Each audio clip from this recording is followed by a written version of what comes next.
quien estará de estancia toda la semana aquí trabajando en el canal de oleaje. Rafael es egresado de la Facultad de Ingeniería de la UNAM, posteriormente hizo posgrado en Ingeniería Ambiental en la Universidad de Cornell, tanto la maestría como el doctorado, y actualmente es profesor asociado en la Universidad de Illinois, en el Departamento de Ingeniería Civil y Ambiental. Y bueno, entre sus líneas de investigación principales está la ecohidráulica y la ecomorfodinámica. Sí. Y bueno, vamos a estar parte de un proyecto en colaboración con el Instituto específicamente en el que Bernardo fue ¿cuál es la palabra? Bueno, gracias Alec y gracias por la invitación. Pues hoy, como mencionaba Alec, vamos a hablar de un proyecto conjunto. Entonces ahí estaremos los PIs oficiales, Bernardo y un servidor, pero en realidad era todo un equipo de estudiantes e investigadores que estuvimos colaborando en este proyecto que todavía está en activo. Entonces vamos a hablar de algunos resultados preliminares de lo que hemos estado haciendo en los experimentos en el canal, aquí en CISAL y los experimentos en Urbana, en Champaign. Entonces el menú para hoy, vamos a hacer una pequeña introducción a nuestro laboratorio de ecohidráulica en Illinois, algunas de las oportunidades que hemos estado tratando de incorporar tanto con Illinois como con la Universidad de la UNAM, lo que estamos haciendo con el IMAS, les vamos a decir qué es el IMAS en unos minutos, y después resultados de esos dos experimentos conjuntos entre la UNAM y Urbana-Champaign. Bueno, ¿quién soy? Como Alec lo mencionaba, yo soy ingeniero civil egresado de la Facultad de Ingeniería de la UNAM, hice mis estudios de doctorado en la Universidad de Cornell en Nueva York, me fui a hacer un postdoctorado en la Universidad de Cantabria en Santander, después regresé a Cornell para hacer otro postdoc y de ahora desde el 2015 estoy como profesor en la Universidad de Illinois en Urbana-Champaign. Entonces en todos estos lugares he estado haciendo experimentos. Aquí, por ejemplo, tienen para dar una idea de la escala, son dos personas pintando una playa en el canal de oleaje de Santander. Y ahora estamos haciendo algunos experimentos en el laboratorio de hidrosistemas de Urbana-Champaign, en donde tenemos una serie de canales de oleaje, de corriente, que les voy a presentar en unos minutos. El grupo en el área de la ciencia e ingeniería de los recursos de agua es un grupo bastante hidrología de aguas subterráneas, hidrometeorología, hasta lo que es la mecánica de y la ecohidráulica en la que yo me desempeño. Y ahí en nuestro grupo de investigación trabajamos tanto en el laboratorio de hidrosistemas Bente Chao. Si ustedes cursos de seguro conocen el Chao, el libro de hidráulica de canales. El escritor estaba trabajando allá. Y también tenemos nuestro laboratorio de ecohidráulica y ecomorfodinámica, que fue el que empezamos a construir cuando llegamos a Illinois. Entonces, ¿qué es lo que hacemos en la ecohidráulica? Estudiar estas interacciones entre procesos físicos en ríos y costas con las respuestas de los ecosistemas fluviales como costeros. Por ejemplo, aquí vemos interacciones entre flujo y vegetación, en este caso nuestro sargazo sintético, de los que le vamos a hablar más adelante, pero a veces también trabajamos con diferentes especies, con diferentes peces, para ver cómo podemos monitorear o administrar el paso de estas especies que queremos que pasen en ciertos ríos, que no queremos que se acerquen a ciertos tributarios o a ciertos lagos. Entonces, ¿qué es lo que estamos buscando al tratar de alcanzar un equilibrio entre actividades humanas y las funciones del ecosistema, mitigar riesgos de especies invasoras, predecir el transporte de contaminantes en estos ecosistemas acuáticos y trabajar con estas soluciones basadas en la naturaleza?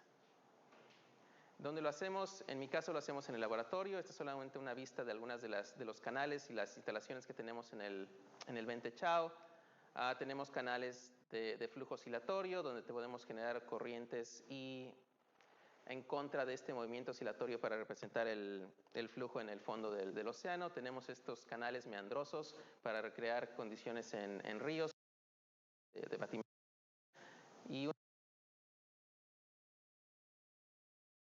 de canales nos permiten tantos flujos oscilatorios, flujo unidireccional, en diferentes escalas, diferentes tipos de sedimentos, diferentes condiciones para tanto unidireccional como.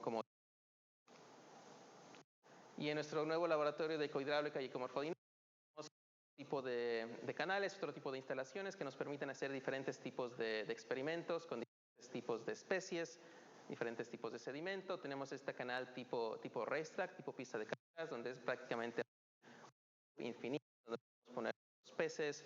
Trabajamos mucho con huevos de pescado para ver cómo se desplaza un río. Entonces podemos tenerlos ahí recirculando veces más grandes, sin una bomba que los recircule. Tenemos este canal para corrientes de turbidez, tenemos canales de viento, una réplica del río de Chicago, otros canales de flujo unidireccional, canales de flujo oscilatorio, canales anulares, túneles de turbulencia, canales de flujo hiporreico. ¿Y por qué presento todos estos canales? Porque por los siguientes 10 días, si alguien tiene alguna idea para hacer algún tipo de experimento conjunto, déjenme saber. ¿Qué tipo de proyectos hacemos? En cuestión de vegetación costera y protección de zonas costeras, por ejemplo, tenemos este tipo de experimentos donde vemos el efecto de nuestra vegetación y los palitos que usamos como cilindros rígidos, como una vegetación muy rápida, pero podemos analizar el movimiento de sedimento con este tipo de flujo oscilatorio y vemos cómo se entra en tenemos diferentes tipos de oleaje. Queremos medir campos de velocidades, usamos este Particle Image Velocimeter de imágenes de partículas, en donde tomamos imágenes de las partículas en el flujo y podemos determinar el campo de velocidades en el agua disparando un haz de luz y tenemos todo el campo de velocidades en ese plano. Y aquí también podemos ver el transporte de sedimento que se genera en este hueco donde tenemos este tipo de vegetación rígida en nuestra zona costera. También hacemos algunos estudios cualitativos, por ejemplo en este canal de oleaje y corrientes muy pequeñito, donde podemos ver el efecto de este tipo de protecciones basadas en la naturaleza. Tenemos esto que sería nuestro súper simplificado bosque de manglares y ver cómo cambia el tipo de sedimento que encontramos en la costa cuando este tipo de vegetación cambia el tipo de oleaje que se acerca a la costa.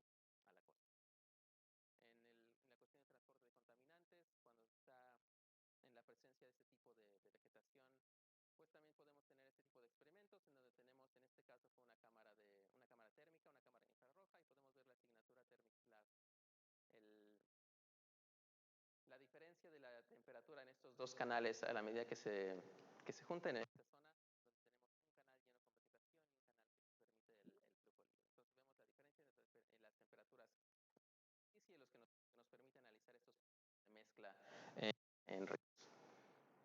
En cuanto a basadas en la naturaleza, algunos de ustedes tal vez conozcan este tipo de castillos de ostras, bloques de concreto en poblaciones para tratar de estabilizar y de reducir la energía de las olas que impactan esas zonas costeras. Pues nosotros lo que hacemos es tener este tipo de estructuras muy pequeñas en el territorio, tratando de replicar el mismo comportamiento que encontramos en estos bloques de concreto y después los sometemos a diferentes condiciones de oleaje para ver cómo afectan tanto el movimiento del transporte de sedimento como a la disipación de la energía de las olas. Y como también nos gusta dispararle láseres a todo, pues también podemos hacer este tipo de representación para ver el campo de velocidades alrededor de estas estructuras. En cuanto a especies invasoras, estamos en un proyecto con la carpa asiática, que es una especie invasora en los Estados Unidos y Norteamérica, y lo que hacemos es poner estos larvas de pescado que apenas tienen 1 o 2 días de haber salido de la membrana del huevo, y ponemos ciertas estructuras en el canal, en este caso era un montecito de grava, para ver si ellos prefieren estar en el campo de flujo libre o si prefieren esconderse en esta zona de recirculación. Y vimos que dependiendo de las velocidades, dependiendo del nivel de turbulencia, de esfuerzos cortantes que se generan con este tipo de estructuras de fondo, estas pueden ser atraídas a ciertas zonas o pueden ser repelidas por ciertas otras condiciones. Y aquí podemos ver nada más una imagen compuesta de las trayectorias de estas larvas, donde vemos que muchas simplemente son capturadas por las condiciones, por las líneas de flujo, mientras que otras son capaces de encontrar esas burbujas de recirculación en donde se pueden relajar o gastar menos energía en permanecer en una zona. Y ahora estamos viendo diferentes formas de controlar la mitigación de estas especies. Una de ellas es con esta cortina de burbujas. Aquí tenemos este tipo de huevos fluorescentes. Podemos ver como una cortina oblicua puede dirigirlos hacia uno de las riberas uno de los lados, de las orillas del río, para poder capturarlos o para poder redirigirlos hacia un tributario en donde podamos capturarlos después. Y en cuestión de ahora con el transporte de plásticos y transporte de materiales en ríos y costas, también tenemos experimentos en donde debemos ver diferentes tipos de partículas de diferentes tamaños, diferentes pesos específicos y ver cómo se se acumulan o cómo se mueven dependiendo del tipo de estructuras que tenemos en el fondo de los ríos. Igual, tal como lo hicimos con las larvas, podemos obtener las trayectorias, podemos obtener las velocidades de este tipo de partículas y ver si corresponden o no a las expectativas que tenemos en los sistemas de monitoreo o de captura de este tipo de partículas en el agua. Y una vez que empiezan a están interactuando con el fondo, qué tipo de efecto van a tener en la erosión o la deposición de sedimento. Tenemos una concentración más alta.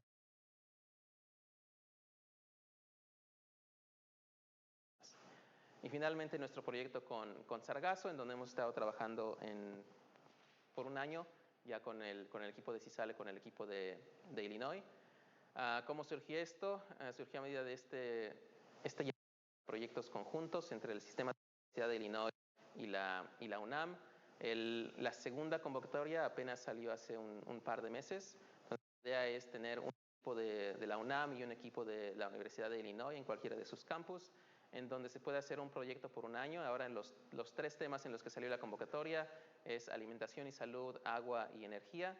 Y estos son proyectos que duran un año, en donde cada institución tiene un presupuesto de $20,000 para hacer ese tipo de fondos semillas, fondos a más largo al final del proyecto. Esperamos que esto se haga cada año, entonces si alguien tiene alguna conexión con investigadores en Illinois, este tipo de acceso a fondos para más proyectos. Y una de las instituciones que está en este tipo de colaboraciones es el IMAS, el Illinois Mexican and Mexican American Students Initiative, y este es un grupo de profesores e investigadores en Illinois y en México que están tratando de hacer estos esfuerzos por aumentar el reclutamiento de estudiantes mexicanos y mexicoamericanos en Illinois, pero también tratar de establecer estas colaboraciones de investigación entre ambas instituciones para intercambio de estudiantes, intercambio de ideas y para que salgan más proyectos que sean de interés para las dos instituciones y para los dos países. Y una de las maneras de hacer esto es a medida de becas de posgrado. Entonces hay un convenio con CONACYT. Hasta hace un año creo que eran 10 becas por año, ahora ya quitaron el límite, entonces ya no sabemos cuántas serán hasta diciembre del 2020. Pero si alguien está interesado en este tipo de proyectos, ya estuvimos hablando de colaboraciones en donde se puede hacer en donde se hagan proyectos compartidos, que se un camino de maestría y doctorado tanto en CISAL como en la Universidad de Illinois. Pues si alguien está interesado, creo que eso sería para becas de doctorado en el sistema de Illinois. Tratar de hacer algún plan en donde después ya sea maestría o empezar el doctorado en CISAL, pero después tener un proyecto en donde tengan asesores tanto de instituciones.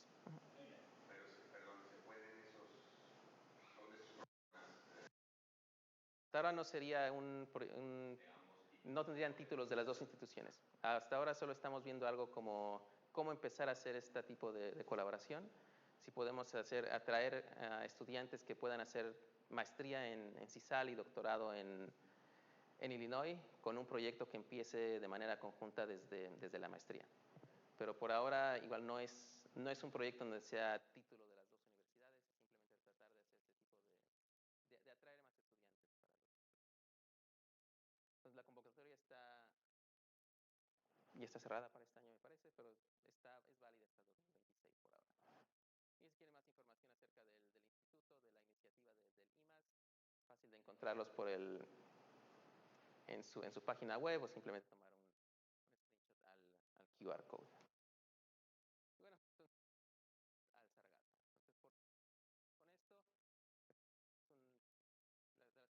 con esto, las personas en este salón no hay que convencerlos de por qué es importante el estudio del sargazo. Sabemos que se ha vuelto este arribo masivo cada año que causa problemas tanto económicos como de salud. Y aunque tenemos ya existen algunos modelos para tratar de predecir el arribo y el transporte, pues siempre hay maneras de mejorar estas predicciones para tratar de hacerlos de manera más precisa. Entonces queremos ver qué es lo que podemos contribuir para entender un poco mejor los procesos físicos del transporte de balsas de vegetación para mejorar este tipo de cómo podemos representar las características y propiedades físicas del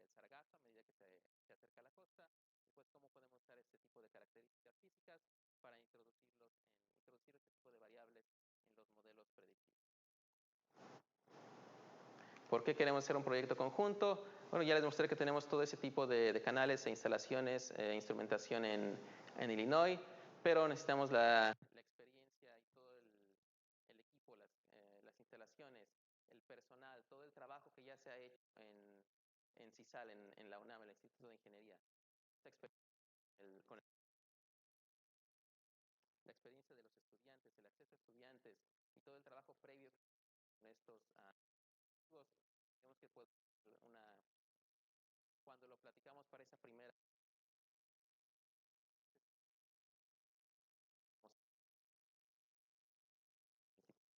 grupos de trabajo. Entonces, ¿qué es lo que hicimos? En la fase 1 vinimos de doctorado, Yi-Hui Wang y yo el verano pasado a hacer unos experimentos en el canal de oleaje, aquí al lado. Y la fase 2 fue en el otoño del año pasado, un estudiante de Ricardo, que está por aquí al final del salón, también se nos unió visitó por un semestre en Illinois, donde estuvo tomando alguna clase en Illinois y colaborando con algunos de los estudiantes en este proyecto. Lo que hicimos fue colectar algo de sargazo en Puerto Rico, traerlo al laboratorio para mantenerlo en buena salud para los experimentos, después tratar de replicar el mismo comportamiento del sargazo real con plantas de plástico, sargazo sintético, para hacer el tipo de experimentos que les vamos a mostrar en la presentación de hoy. Entonces tratamos de hacer este ciclo de ir del campo al laboratorio y después ver cómo podemos usar esos datos de laboratorio para en campo, para cerrar el ciclo. Entonces el canal, imagino que todos ustedes lo conocen aquí al lado. Pusimos cuando digo pusimos, me refiero a Camilo, cerramos sellando el canal para volverlo un túnel de viento, oleaje y corriente, para recrear diferentes condiciones de corriente, hasta de 10 centímetros por segundo, diferentes condiciones de oleaje y diferentes condiciones de viento de 1 a 2 metros por segundo en el canal. Como se veía, aquí tenemos una de las plantas sintéticas ya sumergidas en el canal con los instrumentos de anemómetros para mediciones de viento y sensores electromagnéticos para corrientes. Estuvimos cambiando condiciones de oleaje, viento, corriente y estuvimos haciendo mediciones de la densidad y la porosidad de la planta, fuerzas de arrastre en las balsas de sargazo, velocidades de viento, corriente y tratar de analizar la deriva de estas balsas en el canal. Esta es nuestra planta viva de sargazo. Esta es la planta de plástico que estábamos utilizando. Estábamos usando 4 diferentes parches o balsas de sargazo, muy original en su nombre, pequeño, mediano y grande. 3 tamaños con el modelo de plástico, tamaño nada más el mediano con la planta real, tratando de hacer que el comportamiento fuera lo más similar posible a la planta. ¿Cómo hicimos esto? Tratábamos de ver cuál era el porcentaje de la planta que permanecía fuera del agua, por encima de la superficie y por debajo de la superficie del agua, para tratar de tener ese tipo de replicar la densidad, ver si podía replicar la densidad de la planta. Nos tomábamos imágenes, fotografías de esas balsas de sargazo. Me cambió el color aquí. Entonces aquí, por ejemplo, lo azul sería lo que es la planta y las zonas verdosas, amarillas y rojas sería lo que es el fondo, lo que es el agua. Entonces, con este tipo de imágenes podemos ver cuáles o contar todos los píxeles de vegetación que están por encima del agua, todos los píxeles de vegetación que están por debajo del agua. Y con eso podemos tener este tipo de imágenes binarias para cuantificar el área frontal de la planta por encima y por debajo de la superficie. Entonces ya podemos tener este tipo de perfiles para ver cuál es el porcentaje que está por encima del agua, cuál es el porcentaje que está por debajo del agua, pero también para obtener la medida del área frontal que vamos a usar para los coeficientes de arrastre. Comparamos todo ese tipo de porcentajes. Por ejemplo, aquí en esta gráfica es el porcentaje del área por encima del agua comparado con el área total frontal de la planta. Y aquí tenemos en negro es la planta verdadera, la planta viva en agua salina, la planta verdadera en agua fresca, y en al lado derecho tenemos la planta de plástico en agua fresca. Entonces, ¿por qué no estuvimos haciendo los experimentos con sargazo real en el canal? Porque no lo podíamos llenar con agua salada, y al poner el sargazo vivo en el agua fresca teníamos este choque osmótico en donde en cuestión de un par de minutos se nos iba al fondo. Entonces, por eso teníamos que tratar de usar algún material sintético que pudiera replicar las propiedades del sargazo vivo. Entonces vimos que tenía este mismo tipo de, medimos el peso, medimos el área frontal, medimos el volumen, medimos la densidad, que era muy cercanas entre las plantas de plástico que usamos y el sargazo vivo. Después vimos que este porcentaje, esta relación entre el área emergida y el área total, y el área sumergida y el área total, se acercaban mucho entre las plantas que estábamos usando y las plantas reales. ¿Por qué queríamos esto? Porque ya que iban a estar afectadas por el viento por encima del agua, por las condiciones de la corriente, queríamos que tuviera la misma área representada por estas dos. Nuestros experimentos son con plantas de plástico, con agua salada. Nos hicimos nuestra celda de carga, donde conectábamos la balsa de sargazo para medir directamente el arrastre. Teníamos los sensores, los anemómetros para hacer perfiles de viento y nuestro medidor de corrientes electromagnético para medir perfiles de velocidades en el agua, más las cámaras que estábamos usando para las mediciones del área frontal. Diferentes condiciones de flujo que estuvimos haciendo con 4 corrientes de 3 a 11 centímetros por segundo, 3 condiciones de viento de 1.3 a 2.1 metros por segundo y las diferentes combinaciones para cada corriente con 3 diferentes tipos de viento para hacer las mediciones del arrastre y después determinar esos coeficientes de arrastre. ¿Cómo se veía? Con oleaje, aquí está es la balsa mediana, me parece. Con oleaje simplemente estaba la deriva de la planta de sargazo, rumbo, la pala está del lado derecho, la playa estaría del lado izquierdo. Encendemos el ventilador, tenemos ahora la interacción entre el oleaje y el viento en la misma dirección. Se puede ver algunas perturbaciones en la superficie del agua.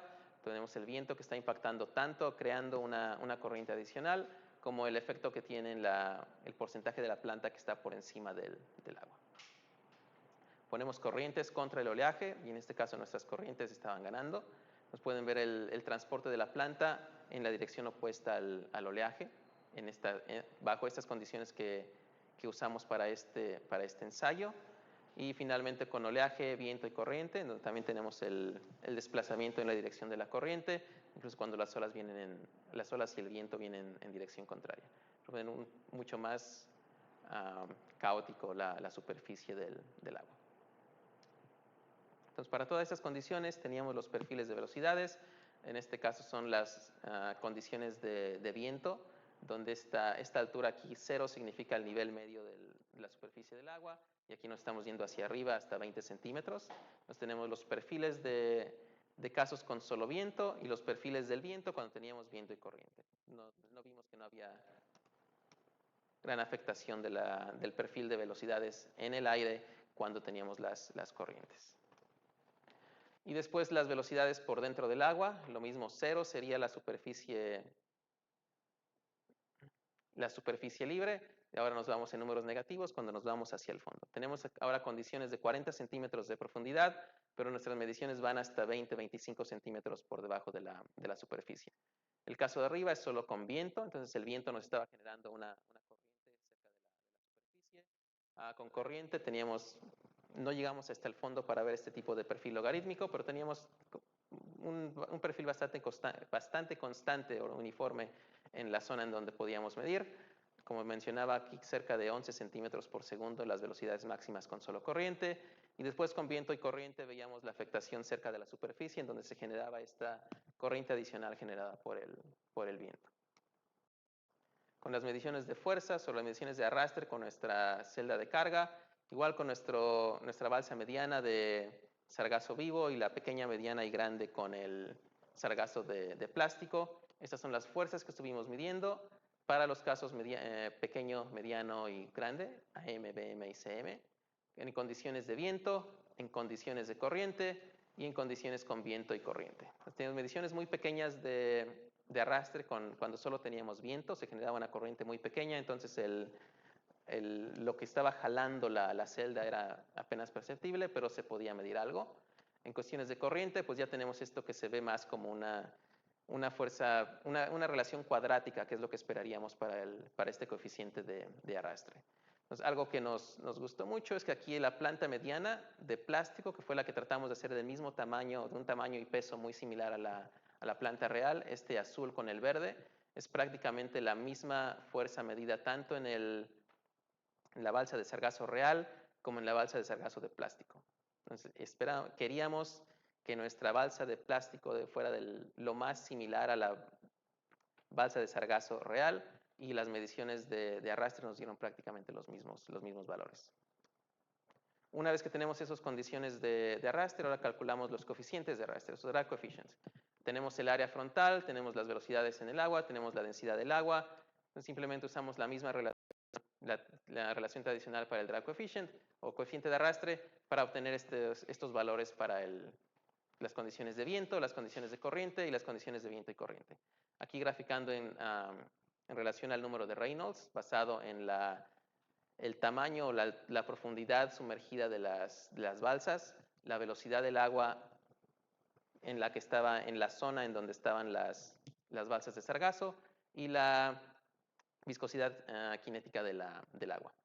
Aquí tenemos unos valores que se acercan a una constante tanto para corriente como para viento y corriente, y unos valores mucho más altos para viento, pero esto lo estamos viendo más como el efecto con de haber medido una fuerza muy pequeña con unas velocidades más altas. Entonces, esto es algo que todavía estamos viendo cuál es la incertidumbre y el error en las mediciones del viento.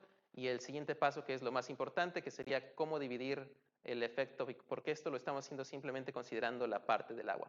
Entonces, ¿cómo podemos ajustar ahora con la fuerza, separar la fuerza que se está ejerciendo en el agua y la fuerza que están recibiendo por el viento que está actuando en esa proporción de la planta que se encuentra por encima del agua? Que es lo que nos ayudaría a incorporar ese tipo de valores en estos tipos de modelos. Y en la fase 2, que se realizó en Illinois, un canal mucho más pequeño, también tratando de replicar las mismas condiciones de generar viento por encima de la superficie, también sellando un canal de oleaje, pero ahora con condiciones a escala más pequeña, donde pudiéramos generar condiciones de viento más fuertes. Aquí simplemente el mismo tipo de ventilador de derecha a izquierda, donde ahora empezó a generar este tipo de oleaje por el viento. Entonces aquí si vemos el video desde el principio, simplemente prendemos el ventilador, se empiezan a generar estas perturbaciones en la superficie y después se empieza a generar estas olas casi regulares simplemente con el viento. Y usamos la misma técnica de velocimetría de partículas, donde todas estas son partículas de neutrally buoyant, donde tienen la misma densidad del agua, y podemos usar estas partículas para caracterizar el flujo en este campo de 2 dimensiones por debajo de la superficie. Y ahí podíamos poner nuestras mismas plantas para ver la interacción entre nuestra balsa de sargazo plástico y el flujo alrededor de la planta. Entonces, estas imágenes las podemos postprocesar y tener el campo de velocidades entre pares de imágenes, donde podamos ver cómo se cambia el tipo de velocidades a medida que la planta va pasando por nuestro campo de visión. Y para la deriva, simplemente soltamos nuestra pequeña mini balsa de sargazo y vemos cuánto tarda en desplazarse una distancia conocida con diferentes condiciones de oleaje.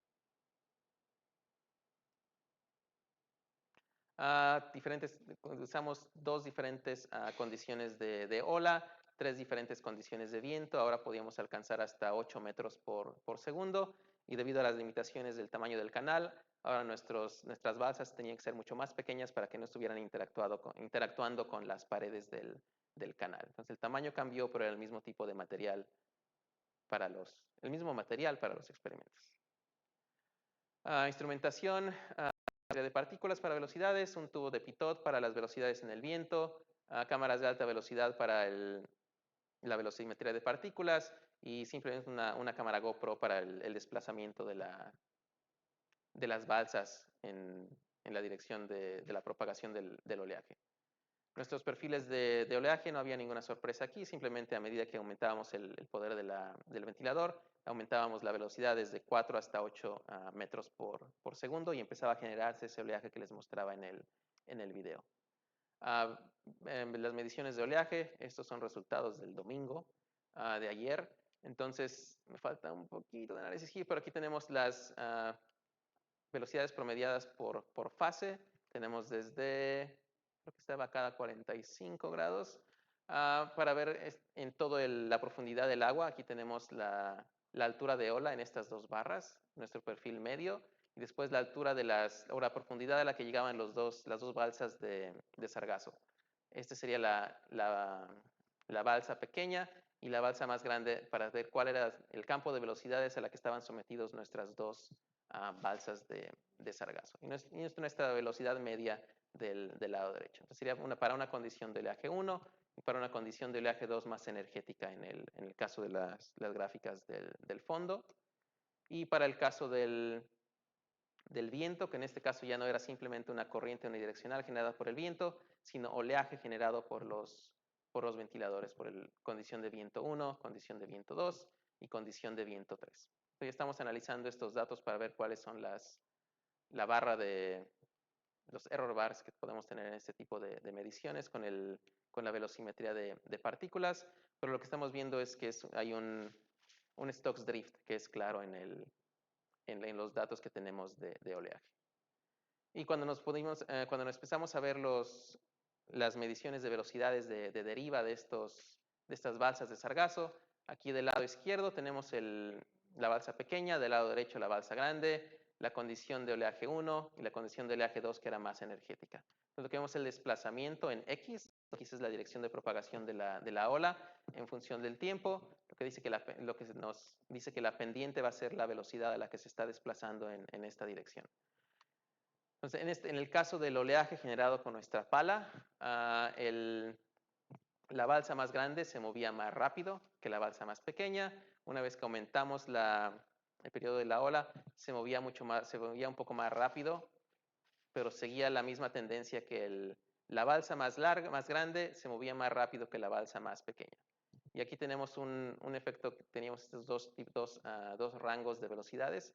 Todavía estamos viendo si era algún tipo de reflexión o simplemente estaba todavía desarrollándose la ola en la primera parte del canal y después ya alcanzaba este tipo de velocidad constante en la segunda mitad de la zona en donde estábamos midiendo las velocidades. Y en condiciones de viento teníamos este oleaje más irregular generado por el viento y ahí lo que vimos es que cuando no teníamos las olas generadas por la pala, pero simplemente el oleaje que te estaba generando con el viento, con estos ventiladores desde 2 a 8 metros por segundo de viento, las velocidades entre la balsa pequeña y la balsa grande casi no cambiaban. Entonces aquí teníamos de 2.8 y 2.7 centímetros por segundo, 3.2 y 3.2, 3.4 y 3.2. Entonces, cuando teníamos oleaje generado por nuestra pala, la balsa más grande se movía más rápido que la balsa más pequeña. Cuando teníamos este tipo de oleaje generado nada más por el viento, las velocidades de nuestras balsas eran prácticamente las mismas, tanto de la pequeña como de la más grande. Entonces, una vez que vimos eso, ¿qué pasa si tenemos más de uno? Entonces, lo que hicimos fue poner nuestra balsa pequeña y nuestra balsa grande. Si ponemos primero la pequeña, vemos que se van juntando. Si ponemos primero la grande, vemos que se empiezan a separar. Entonces, en este caso, hay muchos efectos debido al tamaño del canal. Entonces, va a haber unas interacciones imagínense simplemente ecuación de continuidad. Estamos bloqueando parte del canal, entonces puede haber ciertos efectos por la obstrucción que estamos haciendo del canal tan pequeñito. Entonces, ahora lo que vamos a hacer esta semana es hacer estos experimentos, pero ahora en el canal de oleaje aquí en CISAL, para eliminar esos efectos laterales y ver si seguimos observando este tipo de comportamiento. Tirar este tipo de balsas más grandes, pero que estén lejos de las paredes para evitar efectos de frontera y ponernos a jugar carreras, el grande contra el pequeño, ver cuál se desplaza más rápido y ver si estos se empiezan a juntar o se empiezan a alejar dependiendo de las condiciones de oleaje y las condiciones de viento. Entonces, en eso es en donde estamos ahora. Esos son los planes para esta semana con los experimentos con oleaje y con viento. Para tratar, como mencionaba al principio, usar estos datos de laboratorio para regresar a algo que se pueda usar en predicciones de campo. Podemos pasarnos años analizando estructura entre plantitas de plástico y condiciones ideales de flujo en el laboratorio. La pregunta es, ¿eso para qué me sirve si no lo puedo aplicar directamente en este tipo de predicciones? pero afortunadamente tenemos un equipo aquí que ya ha trabajado con muchos de estos proyectos a escalas mucho más grandes. Entonces la idea es qué podemos aprender de nuestros mini experimentos en nuestro canal para tratar de aplicarlo al tipo de modelos que van a ser más usados para estudiar este tipo de transporte y hacer proyectos ya sea de mitigación o de adaptación a este nuevo tipo de condiciones. Y una de las últimas cosas que quería mencionar es que como parte de este proyecto también teníamos planeada esta instalación de una estación de CoastNav que CoastNav surgió para monitorear la evolución de la costa y ahora se está usando en algunos proyectos para el monitoreo de sargazo. Entonces, esta es una estación que se hizo en Puerto Morelos y ahora sé que hay muchas más estaciones que dan tanto en CISAL como en diferentes proyectos con el doctor Appendini, en donde ya se ha ampliado esta red de monitoreo. Y como esta es una estación que no sirve de nada si nadie toma fotos y las comparte, tratar de promoverlo con las comunidades para que cada que vayan a la playa y pasen por este tipo de estaciones, pues tomar una foto, crear su propio perfil para saber quién es el que subió la foto, que se pueda usar este tipo de datos para el monitoreo de estos arribos de sargazo. Y si van al sitio web de CoastNav, van a ver que ya hay bastantes estaciones en la zona, tanto en CISAL, en Cancún, en Puerto Morelos y en donde quieran encontrar un mapa muy detallado en todas las zonas donde ya se tienen diferentes tipos de estas estaciones. Y pues eso es todo por hoy. Como les comentaba, aquí vamos a estar por 10 días. Entonces, cualquier idea que tengan para colaboraciones, tanto en este tipo de proyecto como en proyectos que se puedan realizar en las instalaciones de Illinois con diferentes escalas de los canales de laboratorio, diferentes tipos de instrumentación que podamos usar para complementar estos proyectos. Cualquier idea es más que bienvenida. Pues gracias.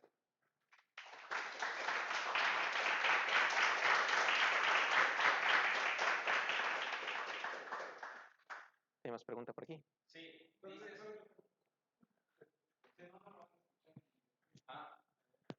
gracias, muy amable.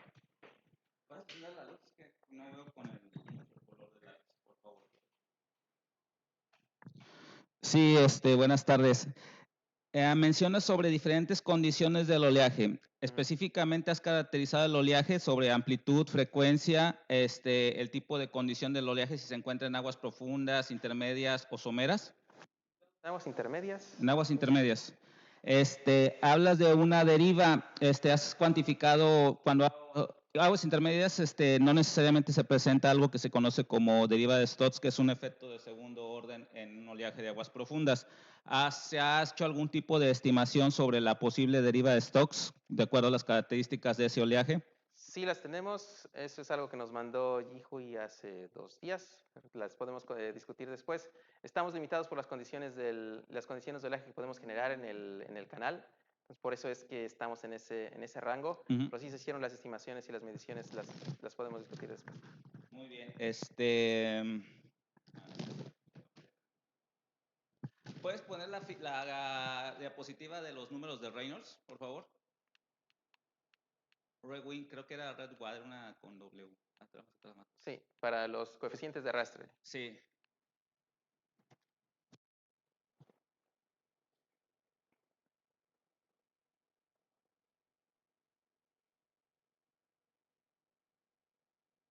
Aquí estamos. Ajá. Dices que en una tienes el SRW, subíndice W en el primer panel de arriba, el donde dice viento, a tu derecha la derecha esquina superior derecha. Ajá. ¿Ese RW es rewind o rewater? En el agua. En el agua. ¿No hubiera sido mejor calcular el del viento? En este caso estamos viendo solamente las condiciones en el agua para ver si la corriente que se estaba generando en el agua por el viento estaba generando la fuerza que estaba arrastrando las balsas. Por eso es lo que comentaba que nos falta el siguiente paso, que es la conexión entre cuál es la fuerza que está generando por el viento y la fuerza que está generando por el agua. Obviamente la interacción que existe entre los esfuerzos tangenciales del viento en la superficie te están generando una turbulencia, es posiblemente que se encuentren perfiles logarítmicos. Ya existen las ecuaciones para determinar la transferencia de energía del viento a la corriente y de la corriente al oleaje. De hecho,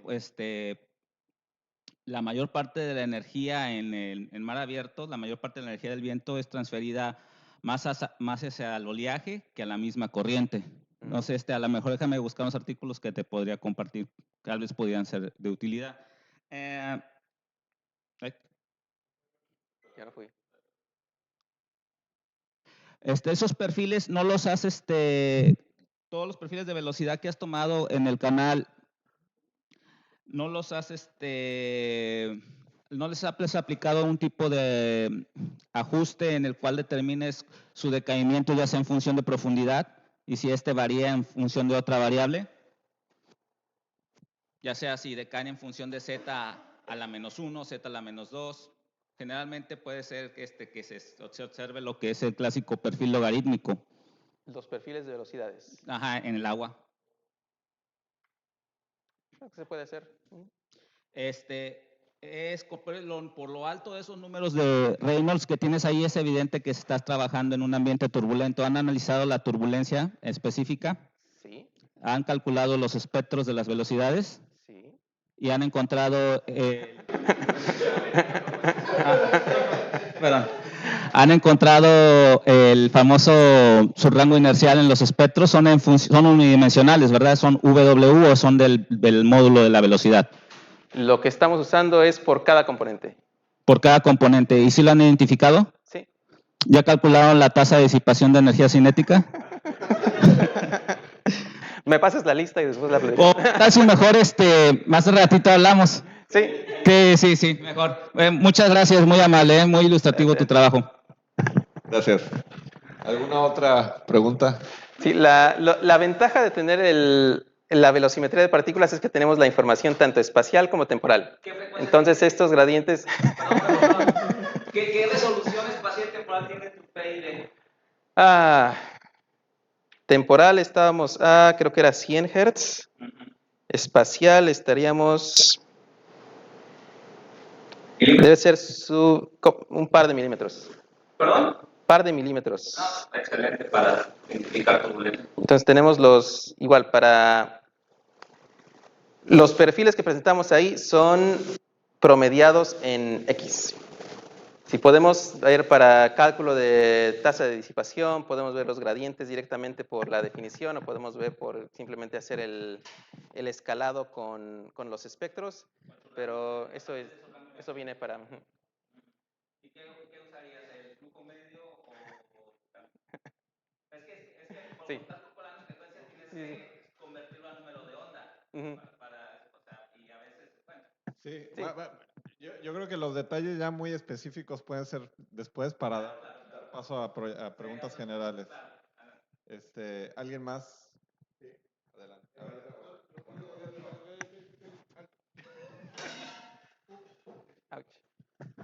Hola, sí, gracias. Vi ahí un experimento que mostró una grabación de en el canal que interactuaban olas con corrientes en sentido opuesto. ¿Tiene alguna conclusión de ese efecto de esa interacción en el movimiento del sargazo? ¿Algo que pueda profundizar un poco más ahí? Exactamente. Sí, estos datos todavía no los tenemos completos. Entonces, una de las cosas que tenemos que hacer, las tareas pendientes, eran las mediciones de los perfiles de velocidades con oleaje. Entonces, en los experimentos que se hicieron el año pasado, obtuvimos los perfiles que mostré hoy con viento y con corriente, pero no alcanzamos a tomarlos de oleaje. Entonces, es algo que tenemos la tarea para esta semana. Sí.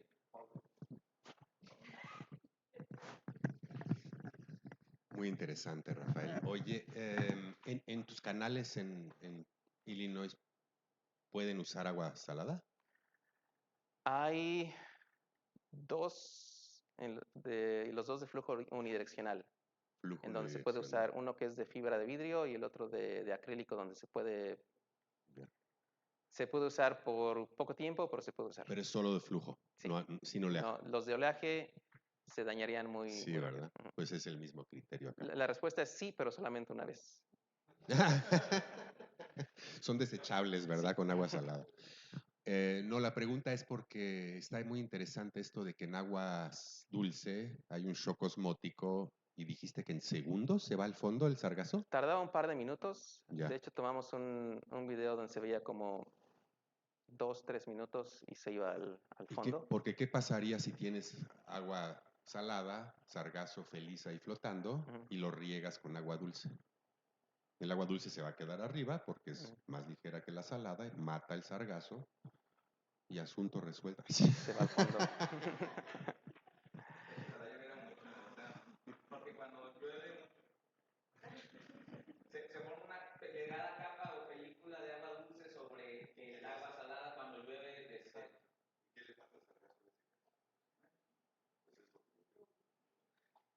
Necesitamos que llueva más. Una planta desaladora regando el sargazo.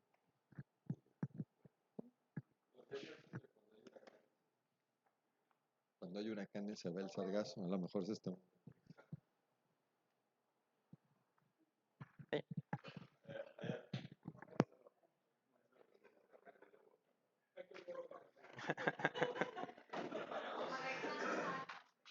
Pones un cable y lo... Pero está apagado, ¿no? Hola, hola. Ah, es, y para la parte, digo, entiendo que el proyecto principal es justo analizar cómo se va a mover el sargazo, pero dentro de los alcances del proyecto se está considerando que dentro de pues, este volumen de plantas que están transportándose, dentro de ellas se transporte otro tipo de especie. no por ahora. ¿O solamente podría verse en esa parte de flotabilidad que mencionó? Habría que ver si esa especie cambia la flotabilidad de la planta, Ajá. si están pegados a la O planta, sea, que pueda cambiar la densidad, pero no es algo que estamos... Ah, O sea, sería interesante ver si esto es algo que están simplemente viviendo como dentro de la balsa, o si es algo que se pega a las plantas y entonces sí cambia que de una manera simplemente cambia el área frontal, en la otra cambia el peso porque está fijo a la planta. Sería interesante, pero bueno, es que justo la duda me surgió porque pues esta parte del sargazo claramente se asocia a algo negativo, pero ¿qué tal que más adelante, dentro de buscar el equilibrio de todo lo que está pasando, esa balsa sirva para transportar o ayudar a dispersar, sí, a que se disperse en algunas semillas de otras especies? Entonces, por eso era mi duda de que tal vez igual y no fuera otra especie, que no fuera sargazo, sino que fueran semillas de otras cosas. Yo creo que sí hay estudios de cuáles el materiales nocivos que se pueden transportar con estas balsas o cuáles son los ecosistemas que se están creando dentro de la balsa misma. Entonces, igual, por quién votamos. Gracias.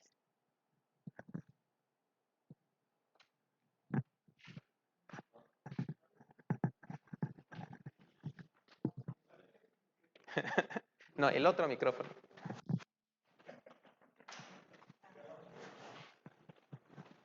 Gracias, Rafael, por la presentación, muy interesante. Oye, cuando hicieron los experimentos, nunca, o sea, no pasa que estas balsas se disgregan, o más bien lo que están tratando de ver poniendo las dos balsas es si más bien viajan agregadas, ¿no? Como se ve en la naturaleza. Las que hicimos las de plástico, tuvimos que hacerlas una por una. Entonces aquí Ricardo puede hablarnos de la tortura a la que estuvo sometido. Entonces la idea era que no se despegaran. O sea, si lo ponemos, cuando tratábamos de sacar una planta, la balsa real, era muy difícil que no se deshaciera, por lo mismo que se deshiciera, por lo mismo que estaban en el agua. Entonces, para las de plástico están pegadas, están unidas por las mismas patitas de las ramas. Entonces es difícil que se separen. En realidad, la planta de verdad vimos que era muy, muy frágil cuando tratábamos de manejarla nosotros fuera del agua con las manos. Por eso hicimos la idea es hacer estos experimentos, como lo mencionabas, con las dos balsas y ver si esas dos balsas esas no cambian mucho de tamaño, pero ver si a medida que se juntan se vuelven una o se empiezan a separar. Porque tratar de hacerlo con plantas individuales ya se vuelve mucho más... Eso es otro proyecto en donde vemos si se separan o no, si están simplemente unidas por fricción. Entonces, en lugar de eso, están unidas pegadas con las ramas. Oye, y ya una duda para nuestro laboratorio de aquí. ¿Qué partículas de boyancia neutra utilizas para tus experimentos? Son microesferas de cristal. Son es 1 micrometer glass beads, pero es material que una vez que entra al laboratorio, al canal, pues ya no sale. Entonces limpiarlo es muy complicado. Entonces para experimentos donde tenemos que usar con peces o con huevos de pescado, hay que limpiarlo para que no afecte. Pero si es algo en donde no se va a usar con material orgánico, se echa una vez y ya después hay que quedar recirculando por mucho tiempo. Se pueden buscar diferentes tipos de sustitutos, pero dependiendo del área que se quiera observar, puede ser diferente tipo de partículas para que quepan dentro de la ventana de observación. Okay. Pero son transparentes a simple vista. O sea, si blancas. Okay. Sí. Nada más de vista, ¿no? Gracias. Sí, es un polvito muy fino. Y hay algunos que son incluso fluorescentes, o que pueden, que florecen con cierta intensidad o cierta longitud de onda, para que reaccionen ya sea para un tipo específico de láser, en caso de que haya problemas con otra partícula o sedimento que no queremos ver. Entonces hay partículas de otro precio que simplemente emiten la luz con diferentes tipos de radiación. Entonces lo único que ve la cámara sería las partículas fluorescentes y el sedimento no se vería en las imágenes.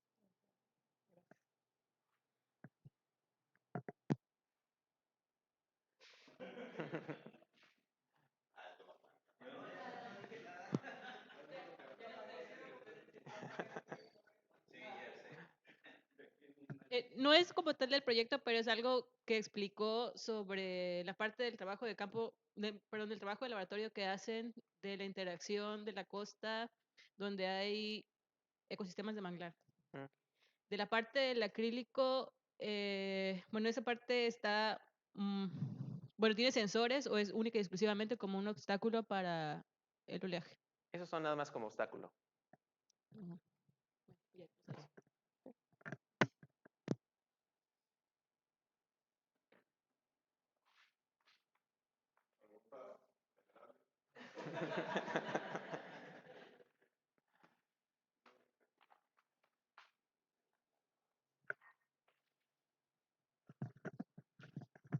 Tengo una duda ahí cuando hacías, bueno, que mides en todo el perfil, ¿tenías varios sensores a diferente profundidad? Porque no vi que hubiera muchos sensores, ¿no? O sea, está el velocímetro, que es un punto, el tubo pitot, que es un punto. Los experimentos aquí era un solo sensor cambiando altura a diferentes posiciones.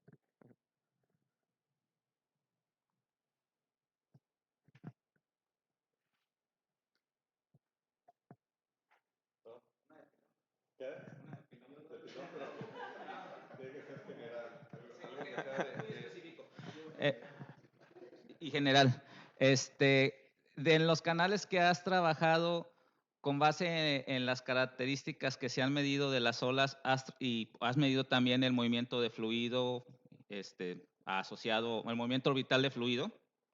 Es que en sí no es un flujo, pero bueno. ¿Has tratado de reproducir las velocidades con la teoría, o sea, corroborar que lo que estás midiendo en el movimiento de fluido es similar, aproximado con la teoría? O sea, en estos experimentos. En los que has hecho, sí. O sea, dices, no, pues sí son, se miden valores aproximados a las ecuaciones en aguas intermedias de la componente U y W del oleaje. De hecho, tenemos eso que nos mandó Yihu y no lo puse. Sí, o sea, tenemos una comparación. Y por eso debería tener slides adicionales, pero no las tengo. Pero Okay. sí, se hizo la comparación con teoría para el Stokes drift y había una diferencia sobre todo bueno, lo podemos hablar después, pues sí había una diferencia entre las mediciones, pero igual estamos hablando del canal pequeñito, entonces estamos todavía tratando de determinar si es por la escala o es por la institución de las mediciones. Bueno, si no hay más preguntas, pues agradecemos a Rafael por la presentación. Gracias, Alex.